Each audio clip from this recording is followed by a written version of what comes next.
était bien sa chanson La Grenade. Le problème de cette chanson-là, c'est qu'à l'époque, elle jouait guitare, elle jouait toute seule, hein, voilà.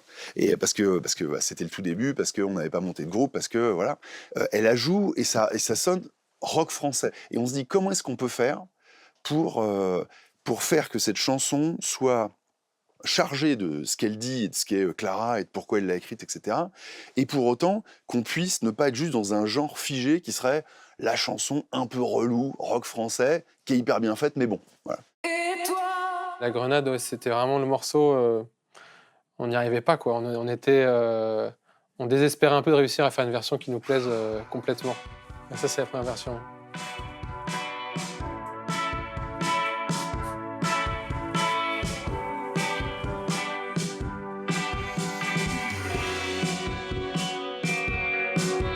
Et toi,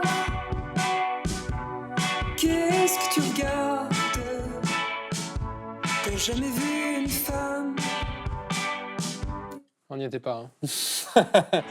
Et toi,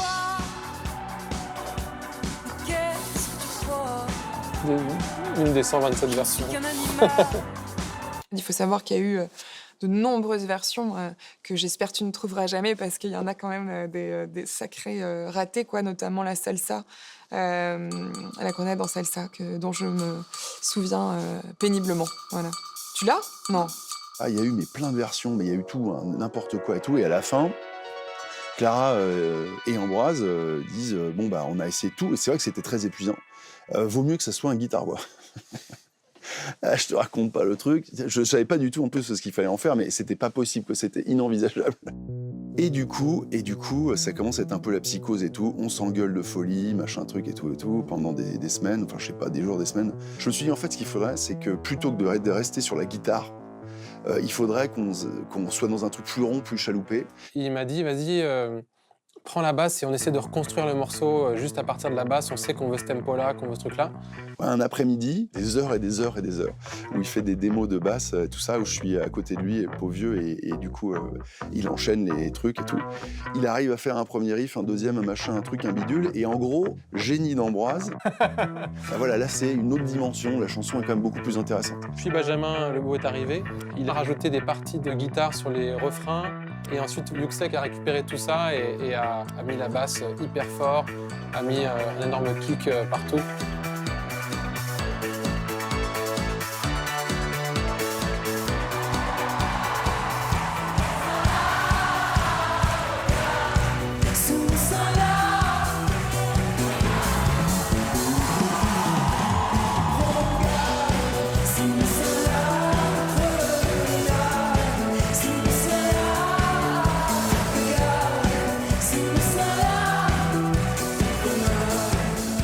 Mettre la ligne de basse avec une écriture très mélodique, aussi mélodique que la voix, au premier plan, ça n'existait pas dans la chanson française avant que Clara l'amène. Personne ne pouvait soupçonner que cette chanson allait traverser la société française comme elle l'a traversée et l'accompagner dans la durée. La Grenade a été un phénomène sans doute parce que c'est une chanson qui a été écrite juste avant que tous les scandales autour de MeToo prennent vraiment racine en France. C'est devenu presque une expression, le refrain de La Grenade. Prends garde sous mon sein la grenade, tu vois, tu dis bah ouais, c'est vrai que c'est évident. Une fois que quelqu'un te l'a dit, tu dis waouh, c'est génial. J'ai de la chance parce que mon tube, c'est une chanson qui veut dire quelque chose d'important et avec lequel je serai toujours d'accord. Bah Clara, elle arrive et dit bah ça y est, on est là, on est forte, on est puissante. C'est une chanson qui résonne, mais parce que Clara est dans son temps, c'est-à-dire que c'est une femme qui a de la force, qui fait ses propres choix et qui se laisse pas marcher sur les pieds. Donc voilà, par défaut, la Grenade suit en fait la personne qu'elle est. Ouais.